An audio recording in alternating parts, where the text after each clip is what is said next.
శ్రీ షిరిడి సాయిబాబా జ్యోతిష్యాలయం మీకు ఎటువంటి సమస్యలున్నా జ్యోతిష్యం చెప్పబడును. ప్రేమ పూజ, భార్యాభర్తల పూజ, కుటుంబం పూజ, పెళ్లి, వ్యాపారం పూజ, సంతానం లేకపోవడం, నమ్మిన వారు రాకపోవడం, అనుకున్న పనులు కాకపోవడం, డబ్బు, వ్యవసాయం పూజ, కోర్టు సమస్యలు, స్త్రీ పురుష వశీకరణ పూజ, ఇంకా ఎటువంటి తీరని సమస్యలు ఉన్నా, పర్సనల్ సమస్యలు ఉన్నా జ్యోతిష్యం చెప్పబడును. పూజలు చేయబడును.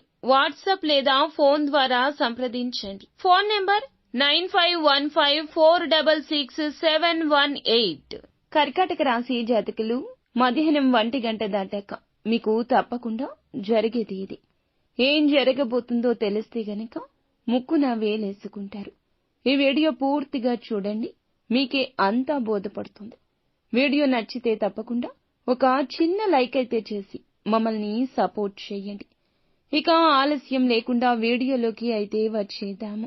అస్సలు ఊహించని ఒక గొప్ప శుభవార్త మీ జీవితాన్ని ఊపేస్తోంది. ఈ రోజున వీరి యొక్క జీవితంలో ఊహించని విధంగా ఒక గొప్ప శుభవార్త, మరచిపోలేని ఒక వార్త. ఈ రోజున ఏం జరగబోతుందో కూడా తెలుసుకుందాము. ఈ యొక్క రాశి వారికి ఈ రోజున మాత్రం జ్ఞాపకం ఉంచుకునే రోజుగా చెప్పుకోవాలి.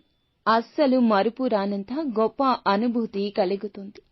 అలాగే ఈ రాశి వారికి జీవితం అనేది మారుతుంది. పూల పాన్పు కాబోతుంది. ఊహించని విధంగా అదృష్టం కలిసి వస్తుంది. దూరం నుంచి చూసినటువంటి వ్యక్తులకు వీరు కొద్దిగా మొరటుగా, గంభీరంగా కనిపించొచ్చు. కానీ దగ్గర నుంచి చూసిన వారికి వీరిని విడిచిపెట్టి ఉండడం, వీరిని సలహాలు అడగకుండా ఉండడం, వీరితో మాట్లాడకుండా ఉండడం అస్సలు చేత కాదు. అంత మంచిగా వీరితో కలుపుగోలుతనంతో ఉండిపోతారు. నిజానికి వీరి వ్యక్తిత్వం గంభీరమైంది కాదండి, నిర్మలమైన మనస్తత్వం. చాలా మంచి వ్యక్తిత్వం.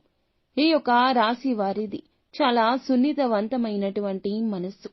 వీరి యొక్క మనస్తత్వం కారణంగా ఎన్నో రకాల కష్టాలు కూడా చవి చూశారు. ఇక ఈ రోజున మాత్రం ఈ రాశి జాతకుల జీవితంలో కష్టము, బాధ, ఇబ్బంది, సమస్య, నమ్మక ద్రోహం ఇటువంటి మాటలకు తావే లేదు. అనుకున్న పనులు అనుకున్న విజయాలు ఇస్తాయి. ప్రతి పనిలో విజయం కలుగుతుంది. విజయవంతమైన జీవితం గడుపుతుంటారు. గంభీరమైన మనస్తత్వం ఉన్న ఈ రోజున మాత్రం చాలా చలాకీగా, చురుకుగా, చాలా సరదాగా అందరితో గడిపేస్తారు. ఈ రోజున బంధాల యొక్క మాధుర్యం తెలుసుకుంటారు. వీరు బంధాలను కాపాడుకోవడం కోసం, బంధాల కోసం కష్టపడతారు. కానీ ఈ రోజున వారితో సమయాన్ని వెచ్చించబోతున్నారు. ఈ రోజున ఊహించని ఒక గొప్ప శుభవార్త మధ్యాహ్నం 1 గంట తర్వాత వీరికి లభించబోతుంది. ఈ ఒక వార్త మిమ్మల్ని ఆనంద డోలికల్లో ముంచి తేలుస్తుంది. మీ యొక్క ఆదాయానికి సంబంధించి, సంతానానికి సంబంధించి, అదే విధముగా మీ యొక్క కుటుంబ సభ్యులకు సంబంధించిన, మీ ప్రమేయం లేకుండా వారు సాధించిన మంచి ఫలితాల గురించి కూడా ఈ రోజు తెలుసుకోబోతున్నారు. అంతేకాకుండా ఆదాయం పెరిగింది అనే ఒక వార్త కావచ్చు, ఆకస్మిక ధనం పొందుకున్నారు అనే వార్త కావచ్చు, మీరు చేసిన పనికి తగ్గ గుర్తింపు కావచ్చు, వివిధ శుభవార్తలు ఈ రోజే పొందుకోబోతున్నారు. ఇదంతా ఈశ్వరేచ్ఛ. నిత్యము శివారాధన తప్పనిసరిగా చేసుకోండి.